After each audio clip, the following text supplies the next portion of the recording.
musica per tutti i gusti e per tutte le età.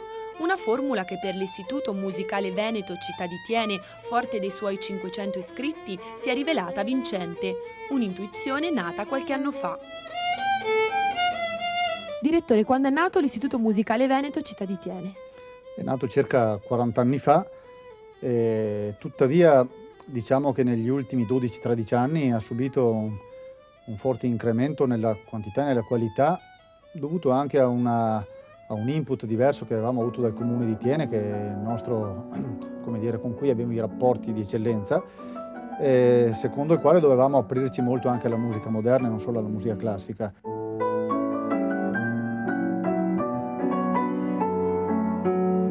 Enrico, quanti anni hai? 14. Da quanto tempo studi pianoforte? Sono quasi 9 anni. Cosa ha di bello questo strumento? La musica può essere sempre un modo per consolarsi, diciamo, la musica non tradisce mai, anche nei momenti più difficili una persona può trovare conforto anche nel suonare.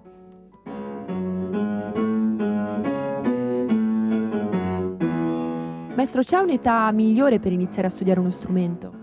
Un'età particolare non c'è, tanto per fare un esempio io ho cominciato in prima media, quindi a 11 anni, adesso insegno a dei ragazzi anche a partire dai 6-7 anni, secondo me a partire dai 7 anni si può cominciare.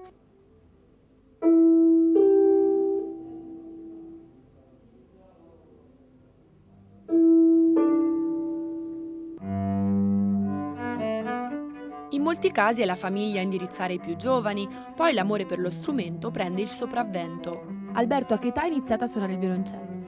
A 7 anni. Per una scelta tua o di chi? Inizialmente dei miei genitori, data dal fatto che la nostra famiglia comunque è una famiglia molto legata alla musica, ma successivamente questa passione mi è stata trasmessa e dopo ho continuato per mia volontà.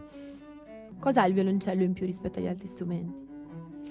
Forse ha il pregio di poter raccogliere in sé una vastissima gamma di suoni, quindi dei bellissimi bassi, ma dall'altro lato anche dei bellissimi acuti, cosa che purtroppo strumenti come il violino non possono avere, forse anche questo lo rende uno strumento completo. Ma la musica moderna in tutte le sue sfaccettature non è da meno.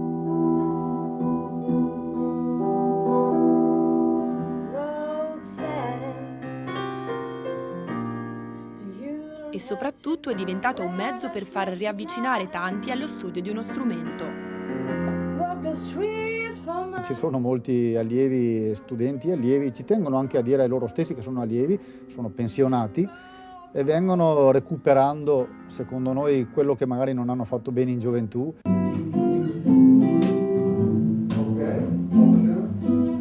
Musica che può diventare anche un mezzo per curare gli altri. Chi viene a fare un corso di musicoterapia?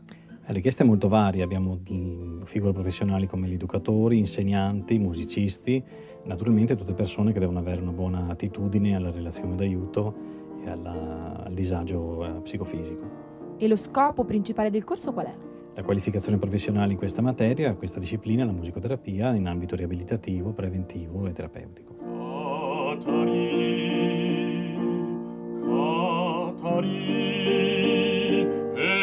Un'offerta multidisciplinare che spazia tra vari mondi musicali.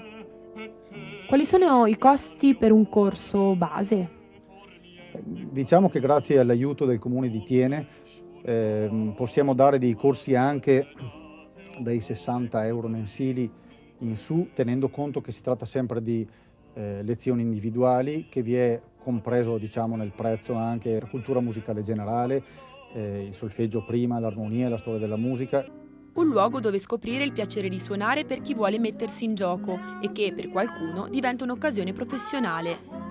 Senza dimenticare la musica d'insieme, il momento forse più costruttivo del fare musica.